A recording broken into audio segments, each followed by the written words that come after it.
बिस्मिल्लाहिर्रहमानिर्रहीम। Unit 8 mathematical induction and binomial theorem. इसमें हम लास्ट लेक्चर में एक्सरसाइज 8.1 कर रहे थे, इसी को कंटिन्यू करेंगे। Question number 2,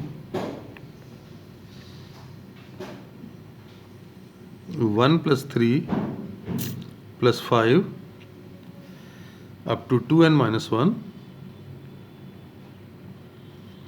equals to n square. ये आपने प्रूव करना है, इंडक्शन के थ्रू करना है। हमने स्टेप्स मैंने आपको लास्ट लेक्चर में समझा दिए थे। पहला स्टेप क्या कि ये क्योंकि सीरीज़ है, n = 1 लेने का मतलब क्या हुआ कि आप इसमें दो तरीके बताए थे, या तो जनरल टर्म में n को पुट करके 1 पुट करके वैल्यू निकाल लें, टर्म बना लें पहली, या नहीं तो यहाँ से इस सीरीज़ की पहली टर्म ले लें।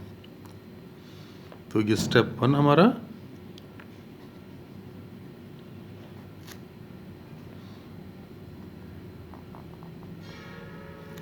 कंसिडर फॉर n = 1 कि आप 1 लेंगे तो ये पहली टर्म, ये n = 1 का मतलब नहीं कि हमेशा 1 नहीं ले लेना आपने। 1 कैसे बन रहा है, इस n की जगह पे हमने 1 पुट किया है। 2 × 1 1, 1 - 1, 2 × 1 2, 2 - 1 1, ये 1 आया। नहीं तो पहली टर्म देख लें, ये फर्स्ट टर्म है, ये 1 आ गई। अब राइट साइड पे आप देखें, n को 1 पुट करें तो क्या बना, 1 स्क्वायर। सो 1 = 1, तो क्या बना, so the expression is true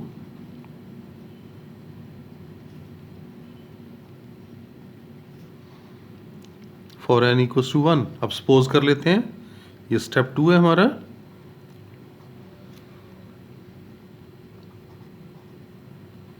suppose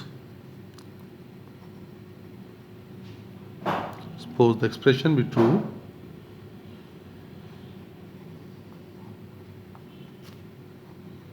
for n = k, यानी k क्या चीज़ है, k is any positive integer, किसी भी पॉजिटिव इंटीजर के लिए सपोज कर लें। इसका मतलब क्या हुआ, आपके कहने का क्या मकसद है कि अगर हम गिवन क्वेश्चन में जहाँ जहाँ पर n आ रहा है, अगर हम उसकी जगह पे k रिप्लेस कर देते हैं तो ये फार्मूला वैलिड रहेगा। ये हमने किया, ये देख लें, n की जगह k प्लेस कर दिया, n की जगह k प्लेस कर दिया। अब हम आ जाते हैं नेक्स्ट स्टेप की तरफ।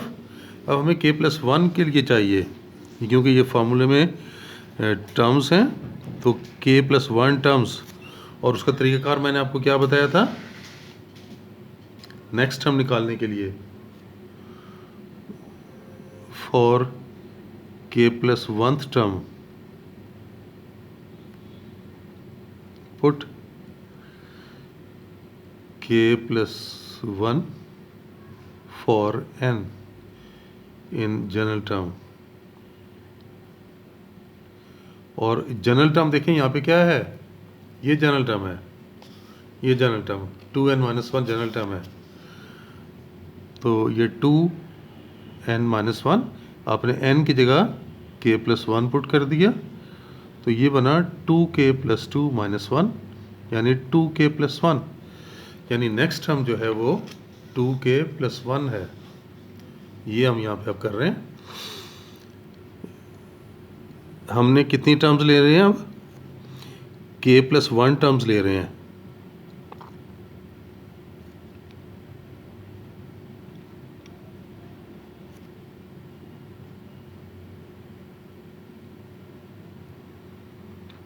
ये देखें, यहाँ तक कितनी टर्म्स थी, 1 3 5 अप टू 2k - 1, ये कितनी टर्म्स हैं, k टर्म्स हैं।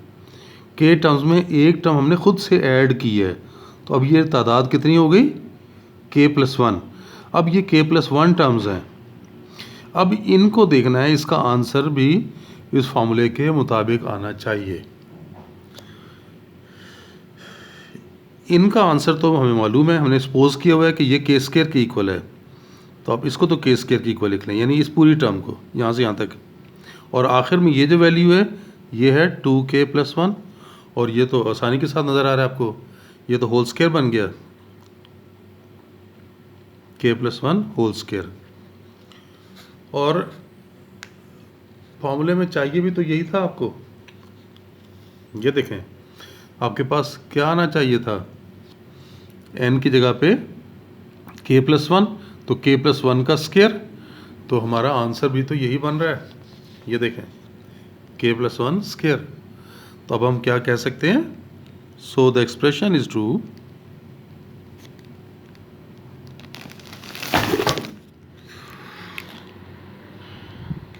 तो यहां पर हम इसे लिख लेते हैं, so the expression is true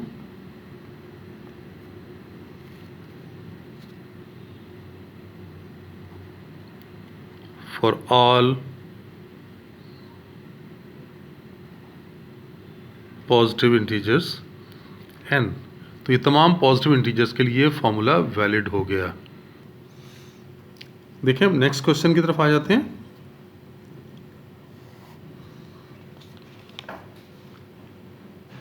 question number 3।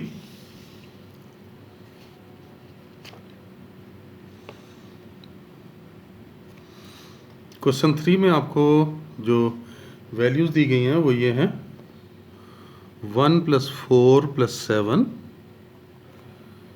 Up to 3n - 2 equals to n into 3n - 1/2। ये है पहला स्टेप, अप्लाई करें।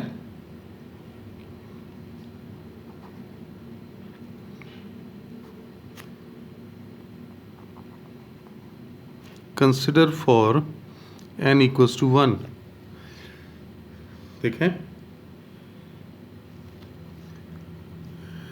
फर्स्ट टर्म, ये दो तरीके थे, या तो n को 1 पुट करके निकाल लें या यहाँ से पहली टर्म ले लें। तो ये 1 आ गई, यहाँ पे n को 1 पुट करें,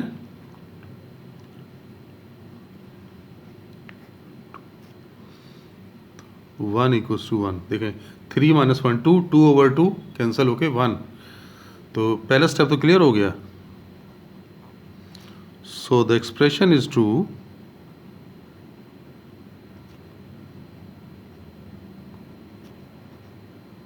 फॉर n = 1। स्टेप 2, हमने सपोज करना है इसे।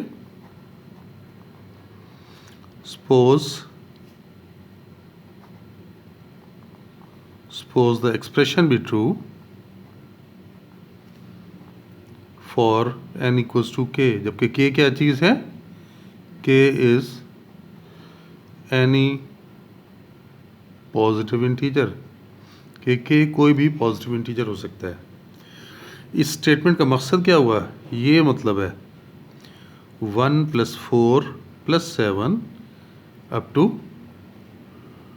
3n - 2 is equal to, sorry k, n की जगह k प्लेस कर रहे हैं ना, तो ये आ जाएगा k इंटू 3k - 1/2। देखें, जहाँ n लिखा हुआ था उस n को k से रिप्लेस कर दिया हमने। ये देख लें, n को k से 3n - 2, तो ये 3k - 2, n 3n - 1/2, k 3k - 1/2। अब हमें अगला स्टेप चाहिए, और उसके लिए हमें क्या करना होगा, एक टर्म का इजाफा करना है। स्टेप 3, एक टर्म का इजाफा। तरीकाकार याद है, मैंने अभी आपको बताया था। क्या करते हैं कि जो जनरल टर्म है, अब बार बार लिख नहीं रहा मैं, जनरल टर्म में जहाँ n लिखा हुआ है उस n की जगह पे आपने k+1 लिख लेना है।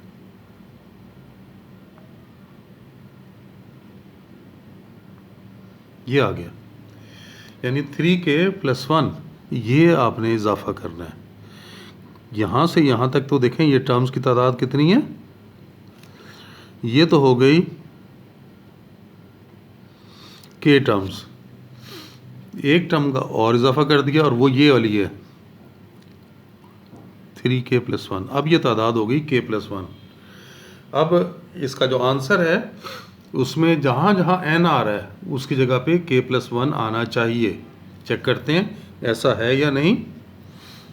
इन टर्म्स को ऐड करेंगे, हमें पता है इनका आंसर तो ये है k इंटू 3k-1/2 प्लस, और ये लास्ट टर्म ऐसे ही आ गई। आप एलसीएम ले लें इसका, ये मल्टीप्लाई हो रहे हैं तो ये 3k² माइनस के, एलसीएम लेंगे तो 2 मल्टीप्लाई हो जाएगा 6k+2 और होल डिवाइडेड बाय 2। ये लिखा जाएगा 3k² + 5k+2 ओवर 2। फैक्टराइज कर लें इसे क्योंकि ये फैक्टराइज हो रहा है ना। तो देखें 3k² + 5k+2, तो ये बन जाएगा 3k² + 3k + 2k+2। 3k common आ गया तो k+1 और 2 कॉमन लेंगे तो k+1। तो ये बना k+1 और 3k+2, ये आ गया फैक्टर्स बना के। तो ये आप यहाँ लिखेंगे k+1 into 3k+2 over 2।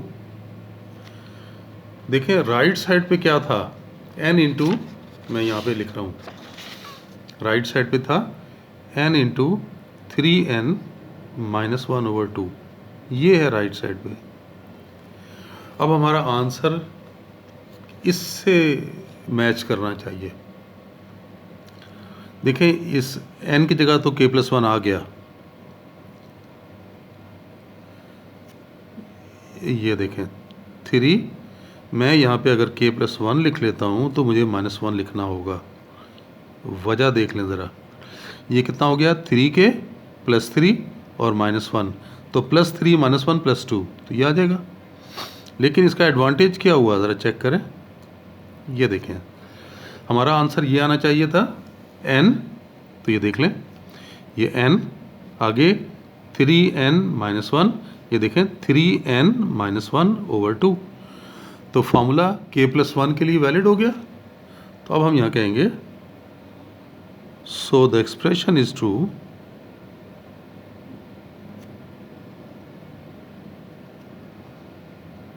For all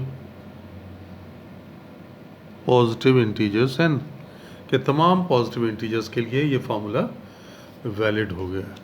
चलें बस आज के लिए इतना ही, इंशाल्लाह नेक्स्ट लेक्चर में फिर मिलते हैं। अल्लाह हाफिज़।